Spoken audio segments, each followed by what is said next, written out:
So, a demo for Final Fantasy XVI dropped, and if you haven't played it, why are you even here? Go play it and come back, it's worth it. As for me, well, contrary to what the thumbnail might say, I am excited for the game. But with some caveats. If you've been on this channel, you know I've been playing this demo over and over again. Probably will until release. As a Final Fantasy XIV fan who feels like very key individuals from that team worked on this game, I am very excited. But at the same time, there's a part of me that is really telling me to temper my expectations. So, if you're curious, I'm gonna lay out the things that kinda tell me to go in lukewarm, and then probably talk your ear off on why this is an exceptional demo. Getting into the presentation first, let it be known I'm not a graphics guy, but I think it's safe to say that it kinda feels like it's a bit all over the place in the demo, especially for frame rate. There are segments in the demo which run very smoothly, but in other places it's not hitting that performance mode expectation of 60 FPS. This applies to cutscenes too. They seem to dip to 30 FPS, which is a bit jarring when you're transitioning from gameplay. In terms of presentation, there's also a bit of a smear on the backdrops. Visually, it's a bit clearer on quality mode, but you really don't want it blurring like this when you're moving the camera around. I think the ideal scenario for this would have been if they'd found a middle ground at a smooth 40 FPS. But even with the announced Day 1 patch, I can't say I'm holding out hope on this one. Also, general NPC interactions are very stiff. The demo kinda hides this with its majority of cutscenes, which are very well done, but then you have this one very awkward exchange with Joshua here, where everything feels slightly uncanny. I personally am not bothered by this. I am an FF14 player after all, where this is the norm, I guess, but I kinda feel like it's gonna be pointed out on full release, so here it is. On the combat side of things, but still on presentation, well, take a look. It's kind of a treat for the eyes, especially if you open up photo mode for some quick snaps. But again, it feels a bit busy, doesn't it? You have visual effects going on here, particle effects going off there, a bunch of numbers and text all over the place. Your HUD is absolutely packed. You can imagine my surprise when I went into the settings and found out that you actually have no options to change any of these. Doubly so because in FF14 we have a lot of customizability. The default settings are equally packed in that game and just as flashy, if not more, with multiple players on screen. But you have a lot of control on what you can display, from the ability to move your HUD and clean it up as much as you want, to the visual effects of characters you want to switch off or not. But that's not the case in the FF16 demo, and I have a sinking feeling it might be the same on full release. It's kind of weird too, because during the tutorial segment it's a lot less cluttered. Keep in mind, I am not asking for all this to be removed, rather I'm saying it would be nice if we could pick and choose which elements we want on screen. It would also be very nice if we had full mappable controls, for combat at least, something that again this team has done before. Speaking of combat stuff, the icon battles have me worried too. Don't get me wrong, when you're playing it for the first time, it's an absolute spectacle. With everything happening on screen, the great music kicking in, you're quite engrossed in the whole experience.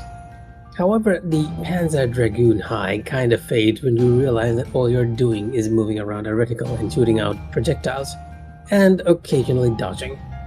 And to that you might be like, maybe it's not your thing, Mikh'a, but I'd like to disagree here. One of my favorite games is Capcom's Asura's Wrath.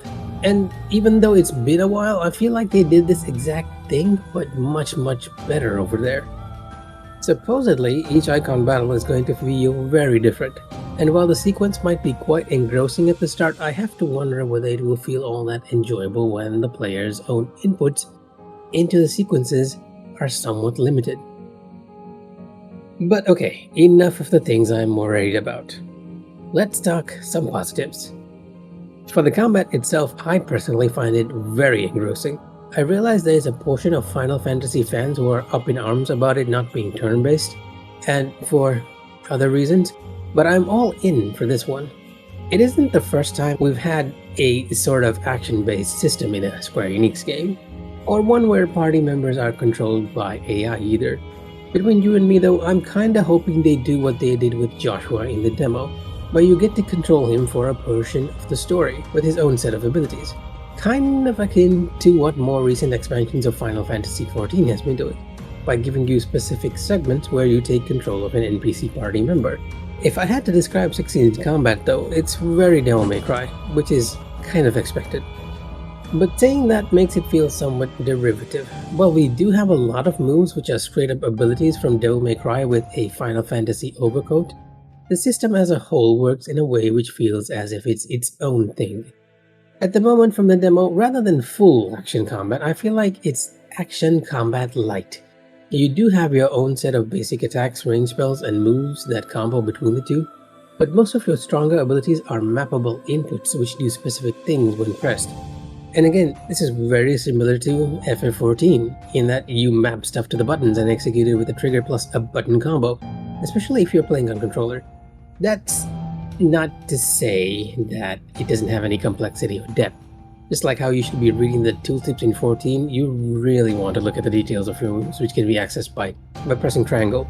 While some moves are straight up what you'd expect, there are a lot of little nuances to other moves, where your dodge, for example, might reset a cooldown, or you might discover that it has enemy launching capabilities. Sometimes it's not even laid out in the detail, like I had no idea you could launch an enemy with your charged blade, till the little visual here showed it to me. And other times some of your abilities are taught to you as the situation arises.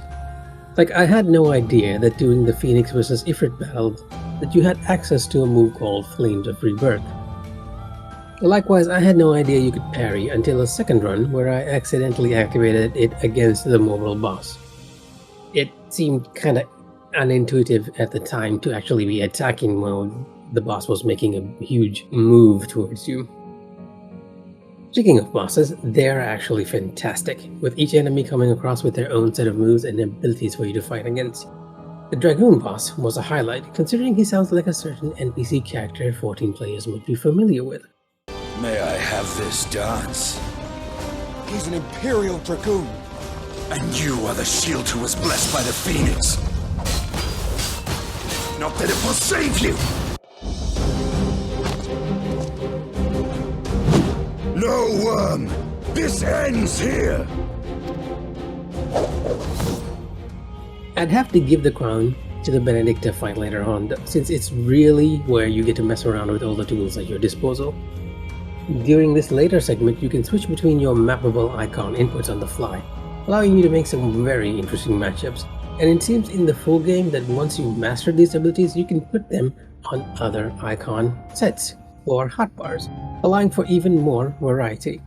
Shout out to the mappable abilities, by the way, which are very FF14-esque. Combat also has these lines, circles, and indicators, which again is very reminiscent for FF14 for me. So, if combat is good, you might be thinking, what about the story and characters? Due to the length of the demo, it's kind of hard to comment on the story, to be honest.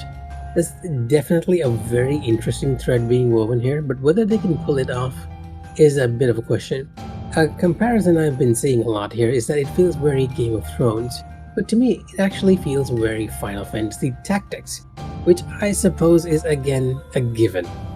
The one thing I can tell you is that the demo does a very good job of making you like and root for the characters, and even dislike them in the very short amount of time you get to spend with them. The cutscenes are done in ways that characters often have expressions on their faces which show rather than tell what a character is feeling. Whether they actually turn out to be interesting characters we can connect and care about, though, is a bit of a question. But hey, considering that they sort of accomplished this in 14 for many characters, even turning one of the most one-note villains in the base game into an arguably compelling one, I'm gonna keep my fingers crossed for this. One thing I do like though is their lore system. By pausing the game during cutscenes, you're given options to read up on the characters, places, and maybe even the history and context of the world. The option is totally up to you, so if you're not interested, you can pretty much ignore it. For those of us that don't mind reading the text though, this is veritable heaven for us. A special shout out to the localization team. I still see you guys are having the time of your life with some of these lore entries. Oh, and before we wrap up, let me be brief and just say the music is excellent. It does a great job of actually getting you into the experience. And I absolutely adore all the callbacks it does to the other franchises, both in the trailer and in the demo.